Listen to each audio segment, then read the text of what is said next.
Everyone, good morning. তোমরা সবাই কেমন আছো? আশা করছি ভালো আছো। আমিও বেশ ভালো আছি। নতুন আরেকটি ভিডিওতে তোমাদের সবাইকে স্বাগত জানিয়ে ব্লগটা স্টার্ট করছি। তো আজকের দিনটা হলো রবিবার, আর ঘড়িতে প্রায় ওই 7:15 মতন বাজে। তো সকালে উঠে দেখো ফ্রেশ হয়ে চেঞ্জ করে সোজা চলে এসেছি কিচেনে।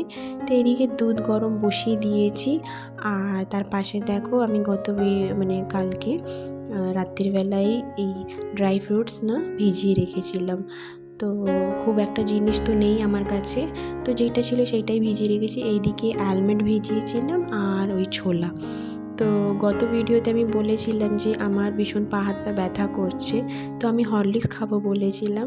তো আমাকে আমার কমেন্ট বক্সে মিঠুর সিম্পল লাইফস্টাইল থেকে একটা আন্টি আমাকে কমেন্ট করেছে যে তুমি হরলিক্স না খেয়ে ড্রাই ফ্রুটস খেতে পারো। তো আমার ফট করে মনে এসছে যে আমার ফ্রিজে কিছু জিনিস স্টোর আছে, তো সেইটা দিয়েই খাবো।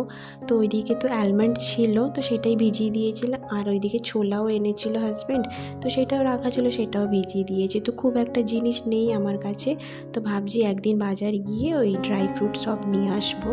তো ভীষণ পা হাত পা ব্যথা করছে, ভীষণ উইকনেসও লাগছে। তো ভাবছি যে এবার থেকে সকালবেলা উঠেই ড্রাই ফ্রুটস খেয়ে আর ওই আধা ঘন্টা মতন একটু রেস্ট নিয়ে তারপর একটু চা খাবো। যেহেতু চা খাওয়ার অভ্যাস আছে, চাটা না খেলে না ভালো লাগে না। অনেক বছর আগে যখন আমি কলেজে পড়তাম, তো আমি চা খাওয়ার আমার অভ্যাস ছিল না, তারপর আস্তে আস্তে চা খাওয়ার অভ্যাস হয়ে গেছে। তো এখন সকালবেলা উঠে চা না খেলে না ভালো লাগে না।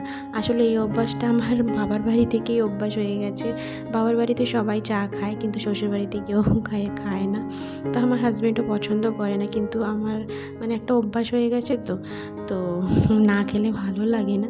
তো যাই হোক, ওইদিকে দেখো ব্রেকফাস্ট বানিয়ে নিয়েছি, আর কিছু জামা প্যান্ট ছিল, তো সেইগুলোই রোদে দিয়েছিলাম। তো রোদে দিয়ে কিছুক্ষণ ওইদিকে ঘরটা সব পরিষ্কার করে নিয়েছিলাম, আর তারপরে ব্রেকফাস্টও করে নিয়েছি। তারপরে এসছি দেখো জামা প্যান্টগুলো তুলতে। তো ওইদিকে ব্রেকফাস্টে আজকে মেয়েকে দিয়েছিলাম ডিম অমলেট দিয়েছিলাম, আর রুটি দিয়েছিলাম। তোকে খাবি টাবি, তারপরে দেখো জামা প্যান্ট তুলতে চলে এসছি। তো তারপরে এখন আমি স্নান করে নিয়েছি, স্নান করে সোজা চলে এসেছি কিচেনে। তো এদিকে রান্না বসিয়ে দিচ্ছি, আর আজকে রান্নাতে থাকবে এখন দেখো ভাতটা বসিয়ে দিয়েছি, আর ডাল করব, আর অল্প করে ওই কাঁকড়া আছে, তো সেটাই রান্না করে নেব। খুব অল্পই আছে। আসলে গতকালকে বিকেলবেলা যখন কাঁকড়া নিয়ে এসেছিলো, তো ডিনারে কাঁকড়াই বানানো হয়েছিল, তো অল্প আছে, সেটাই বানিয়ে নেব। আর ডাল থাকবে, আর মেয়ের জন্যে ভাবছি মাছ ভাজা করে নেব, যেহেতু কাঁকড়া তো খুব একটা খেতে পারবে না। তো খাওয়ার সময় বাবা অল্প করে দেয়, কিন্তু ও তো খুব একটা খেতে পারে না, তাই ওর জন্য একটা মাছ ভেজে দেবো। তো যাই হোক, এদিকে ভাতটা তো প্রায় ফুটছে, আর এদিকে ডালটাও ফোড়ন দিয়ে দিয়েছি। ডালটা হয়ে গেলেই ওইদিকে কাঁকড়ার ঝালটা বানাবো। তো আজকের খুব একটা সিম্পল রান্নাই করছি। আসলে কিচেনে টুকিটাকি যে পরিষ্কার করা ছিল সেইগুলোই করেছিলাম। তো খুব একটা রান্নার কিছু চাপ নেই, তো তাই ভাবছিলাম যে ঠিক আছে কিচেনে কোনো একদিকে একটা পরিষ্কার করি, এক সাইডে। তো এইভাবেই যদি কাজগুলো একটু একটু বেটে নেওয়া যায় না, তাহলে খুব সুবিধা হয়। তো রবিবারই তো কিছু না কিছু একটা কাজ ভেবেই রাখি আগের দিন থেকে, তাহলে এইভাবে পরিষ্কারও থাকে কিচেন। তো যাই হোক, ওইদিকে ডালটা করে নিয়েছিলাম, তারপরে দেখো কাঁকড়াটা বসিয়ে দিয়েছি। তো খুব একটা বেশি ছিল না, অল্পই ছিল। তো এটা ঝাল ঝাল মতন করে নিচ্ছি, আর ভাবছি এখনকার মতন দুপুরের বেলার জন্য এই হয়ে যাবে, আর রাত্রেবেলা কিছু একটা রান্না করে নেবো। তো যাই হোক, এইদিকে ভালো করে মশলা দিয়ে ভালো করে কষিয়ে নিয়েছি। তারপরে দেখো জল দিয়ে দিয়েছি, ফুটে উঠলেই রান্নাটা হয়ে যাবে। লাস্টে একটু গরম মশলা দেবো, আর একটু ধনে পাতা দেবো। আর এদিকে দেখো ভাতটা হয়ে গেছে প্রায়, তো আমি এই ভাতটা ফ্যান ঝেড়ে নেবো। আর দেখো এদিকে কাঁকড়া ঝালটাও হয়ে গেছে, আর এদিকে মাছ ভাজাটা করে নিচ্ছি। তো যাই হোক, এদিকে রান্না বান্না করে নিয়েছি, আর এই যে মাছের বারবার আমি মাছ বলে দিচ্ছি, কাঁকড়ার ঝাল মতন করেছি একটু, আসলে একটু জল বেশি দিয়েছি। হাজব্যান্ড তো ডাল খেতে চায় না, তো একটাই রান্না আছে, তো ওইটাই দিয়ে খাবে করে একটু জল বেশি দিয়েছিলাম। তো আর এদিকে মাছ ভাজা, তো রান্না তো প্রায় এদিকে কমপ্লিট হয়ে গেছে। আর এখন মেয়েকে স্নান করিয়ে ভাত খাইয়ে দেবো। মামা স্নান হয়ে গেছে না? এখন কি করবে?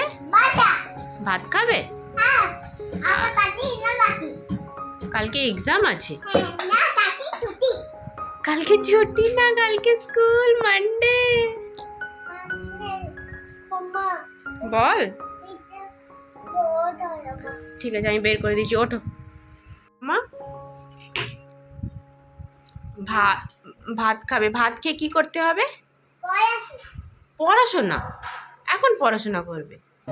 এখন পড়াশোনা না, এখন আমরা ভাত খেয়ে ঘুমাবো।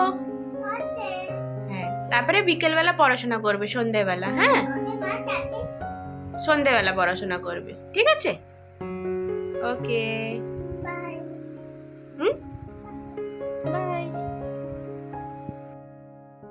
তো যাই হোক, মেয়েকে ওইদিকে খাইয়ে দিয়েছি।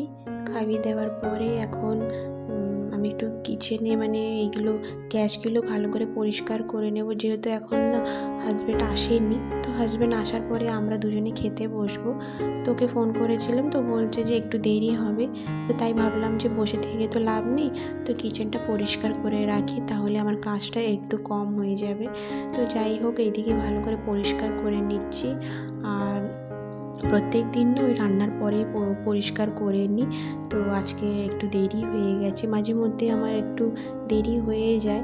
আসলে মেয়ে আমার সাথে থাকে, তো ওকেও সময় দিতে হয়। আর স্কুল থেকে আসার পরে না অনেক মানে ব্যালকানিতে খেলতে থাকে, তো আমাকে একটু খেয়াল করতে হয়, তো সাথে সাথে থাকতে হয়।